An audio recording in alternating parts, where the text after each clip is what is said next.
de celui qui fut notre président de la République. Donc il n'y a absolument rien de choquant dans tout ça. Et cette initiative spontanée, voilà, moi, après j'ai dit ce que j'en pensais, peu importe. Mais c'est quelque chose qui est de l'ordre de l'intime, de l'individuel, voilà, c'est cette monstration collective qui effectivement, Pascal a raison de le dire, qui est dans l'air du temps, qui moi, personnellement, meurt, mais finalement ça n'a aucune importance. Moi, ce que je remarque, Ce que j'observe quand même de ce rassemblement, c'est la grande dignité Oui, bien sûr. qui a prévalu. On ne casse pas, oui, c'est sûr. Oui, c'est sûr. C'est la grande dignité qui a prévalu, à la fois de la famille, à la fois de Nicolas Sarkozy, qui s'est présenté devant les caméras, qui arrivera tête haute, comme il le dit, dans sa prison. Et vous savez, j'ai parlé de la joie mauvaise de certains. Je voudrais bien les y voir, quand s'ils étaient confrontés à cette épreuve. Je voudrais bien savoir comment ils réagissent, tous ces médiocres que j'entends depuis sur les plateaux de télévision, parfois se réjouir de ce qui arrive à un homme. Je voudrais bien savoir comment il se comporterait. Parce que lorsqu'on dit qu'on juge un homme dans l'adversité, eh bien, permettez-moi de tirer mon chapeau, comme on dit à Nicolas Sarkozy, de la manière dont il affronte. Mais vous avez raison. Vous avez raison, il y a une très grande dignité, une très grande fermeté. C'est pour ça que je ne partage pas l'adjectif que vous avez employé tout à l'heure de dramatique. Je pense que c'est un moment d'une intense gravité. Ce n'est pas un moment dramatique et ce n'est pas ce que veut, je crois, Nicolas Sarkozy. Ça dépend pour qui, maître, ça dépend pour qui. Vous l'avez pas vécu ce moment, moi je l'ai vécu. Et je vous dis que c'est dramatique pour une famille, maître. Alors vous pouvez parler, vous êtes déjà en prison alors. Non mais moi j'y suis allé, c'est juste à ce qu'il vit. Non, parce que je n'ai Et jamais. je sais ce qu'il vit, Ça suffit. Je n'ai jamais rien fait pour y aller. Oh, c'est facile. Voilà, ben oui. C'est facile. Je vous dis que c'est extraordinaire. Non, Pascal, je suis obligé de réagir. Aux leçons Parce sur que, la prison, monsieur- Monsieur Botton, Oui. s'il vous plaît. Allez-y. Un peu d'humilité sur cette... Allez-y, les leçons sur la prison. Pierre Botton, s'il vous plaît. Rien de plus, S'il vous plaît. Attendez, s'il vous plaît. Avec moi, ça ne fonctionne pas. Pierre Botton, s'il vous plaît. Comment ce qui fonctionne avec vous? Pierre Botton, s'il vous plaît. La douleur, c'est la douleur. Pierre Botton, s'il vous plaît. Mais la douleur n'a rien à voir avec le... S'il vous plaît, Alain Jakubowicz, c'est un moment de dignité. Pierre Botton, je vous demande de baisser le ton, très clairement. Alain Jakubowicz, je vous demande aussi maintenant, vous avez exprimé votre point de vue et chacun va pouvoir l'exprimer autour de la table. Et je pense que soyons à l'aune des images et de la séquence que nous avons vécue tout à l'heure, il est inutile d'hausser le ton. Vous avez un président de la République qui va être en prison et qui ne l'a pas fait. Et un homme. Un homme, c'est pas un président de la République, c'est un homme. C'est une famille. Et moi, ce que je vois sous les yeux, c'est une famille réunie. C'est un père fantastique. C'est un père qui a réussi à réunir la totalité de ses enfants dans un moment dramatique, comme c'est dramatique pour tous les détenus. Mais moi, je vous dis, quand je vois Carla en larmes, quand je vois ce moment où elle serre Nicolas alors qu'il va partir en prison, c'est un moment horriblement fort. Ces gens vont vivre quelque chose de très dur que vivent tous les détenus. Et parler dessus de communication, de choses, ils vivent ça comme ils le peuvent, maître. Comme ils le peuvent. Et permettez-moi de vous dire que si ça leur fait du bien, eh bien, ils ont raison de le faire. Voilà juste ce que je veux dire avec mon cœur, avec ce que j'ai vécu. Et ces images me rappellent des moments extraordinairement forts que moi-même j'ai vécu. C'est pour ça que je veux pas qu'on les salisse. Excusez-moi d'avoir haussé le ton, mais c'est le cœur qui parle. Alors nous, Je répète, excusez-moi d'avoir haussé le ton. nous poursuivons évidemment cette avancée vers la prison de la Santé. Et pour ceux qui connaissent Paris, on va passer bien dans quelques instants devant la Tour Eiffel. Et nous sommes encore dans le 16e arrondissement. Que dites-vous, Vincent Hervouet? Je disais, elle n'a pas été volée, pas encore, la Tour Eiffel. Donc nous sommes effectivement, et je reconnais l'esprit de notre ami Vincent Hervouet, on est passé donc sur la rive gauche de la Seine. Je voudrais vous lire quelques mots de Nicolas Sarkozy il y a quelques minutes, il y a précisément une minute d'ailleurs, qui vient de mettre sur son compte Instagram ceci: au moment où je m'apprête à franchir les murs de la prison de la Santé, mes pensées vont vers les Françaises et les Français de toutes conditions et de toute opinion.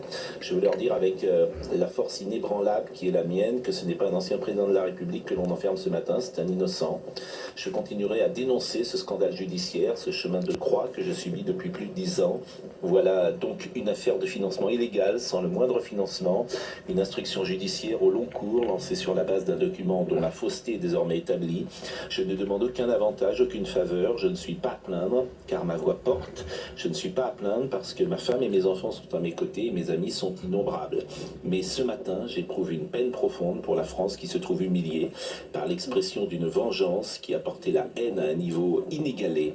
Je n'ai pas de doute, la vérité triomphera, mais que le prix à payer aura été écrasant. Et c'est signé Nicolas Sarkozy. Oui. C'est Vincent Herouet. ouais, c'est en cela que le fait d'emporter le roman de Dumas dans sa cellule m'intéresse, moi, parce que ce n'est pas, c'est la vengeance. C'est l'idée de la revanche. Et à l'évidence, en regardant ces images, on n'assiste pas à l'enterrement de Nicolas Sarkozy, mais à la naissance d'une histoire et d'un véritable mythe. Il sera plus grand à la santé qu'à la maison. Il sera plus grand, comme on disait, duc de Guise. Et qui dit vengeance dit la restauration de la vérité, et donc que dans toute cette affaire, elle repose au départ sur un faux, c'est établi désormais, et qui dit faux dit qu'il y a des faussaires qui ce matin triomphent, mais qui demain sans doute auront des comptes à rendre. En tout cas, c'est l'espoir que doit porter le président, l'ancien président, quand il se rend en prison avec le roman de Dumas sous le bras. Ce qu'on assiste ce matin, c'est au début de quelque chose, pas au dénouement d'une histoire, c'est au début de quelque chose. Espérons. En tout cas, il faut l'espérer. Exactement. Et ça rejoint d'ailleurs les deux derniers mots du comte de Monte Cristo, espérer et attendre. Oui. Espérer et attendre. Mais il y a d'autres présidents. Juste d'un mot, il y a quand même... c'est un cas qui est unique dans l'histoire de France, parce qu'en dehors de Louis XVI et de Pétain, effectivement, peu de chefs d'État ont été conduits en prison derrière les barreaux. Mais il y a des cas à l'étranger. Il y a un cas qui vient, quand on regarde ça, moi, il y a une idée un parallèle qui me saute aux yeux, c'est Lula, le président brésilien. Ah oui. Et je vous rappelle que Lula, après avoir passé un an et demi derrière les barreaux dans une caserne, est revenu, a été réélu triomphalement et est revenu au pouvoir qu'il exerce actuellement. Donald Trump aux États-Unis Aussi, hein. également, qui Joachim Le Floquimade. était quasiment donné mort politiquement et que la justice a relancé par le harcèlement judiciaire qu'elle lui a fait subir. Et c'est ça que certains doivent comprendre en Il y en a France. plein de billets de Selon campagne, moi, on en d'ailleurs. voit qui jubilent, qui se réjouissent à court terme, qui ont la joie mauvaise, vous l'avez dit Pascal. Mais à ces gens-là, je dis attention, retour de feu demain, d'autant que ce qui se passe là ne s'arrêtera pas à Nicolas Sarkozy, ça concernera d'autres ensuite. Oui, surtout qu'il est très digne. À l'évident, évidemment, il est dans la sobriété quand il monte dans sa voiture et face à la foule, il n'en rajoute pas, il donne pas une conférence de presse, ses mots sont pesés. Il est dans il ne peut que susciter la sympathie, sauf à avoir vraiment une haine, une détestation. Il y en a qui l'ont, Vous savez, il y en a Pascal, qui l'ont et Qui sont vraiment réjouis, qui l'ont. c'est- Alors on traverse le 7e arrondissement, on vient de passer, Il y a quand même, pardon. on vient de passer devant les... Mais je pense que les magistrats de première instance, ils voulaient cette image. Et c'est pour ça qu'ils ont fait l'exécution provisoire. Parce qu'ils voulaient cette image. Parce qu'ils avaient peur d'une chose. C'est qu'en appel, il ne l'est pas. Je suis désolé, hein. Je suis vraiment désolé, mais je suis outré parce que je vois une famille meurtrie, Pascal. Comme toutes les familles de détenus, je le répète, comme toutes les familles de détenus. Je les connais, ces gamins. Je les ai vus tout petits. Je les connais, ces gamins. Alors à droite, c'est l'arrivée devant la prison de la Santé. C'est cette image-là, évidemment, puisque le convoi s'est arrêté. Et Nicolas Sarkozy, alors je ne sais pas si on va le voir descendre et entrer à pied dans la prison ou si il choisira d'entrer avec sa voiture, mais c'est vrai que ce moment est sans doute historique. Je pense que tous ceux qui sont devant leur télévision depuis maintenant près d'une heure ont conscience de vivre quelque chose peut-être qu'il ne formulait pas de cette manière-là lorsque le jugement est tombé le 25 septembre, Thomas Bonnet. C'est exactement ce que je voulais vous dire, c'est-à-dire qu'il y a eu l'onde de choc de la décision de justice, là il y a l'onde de choc des images.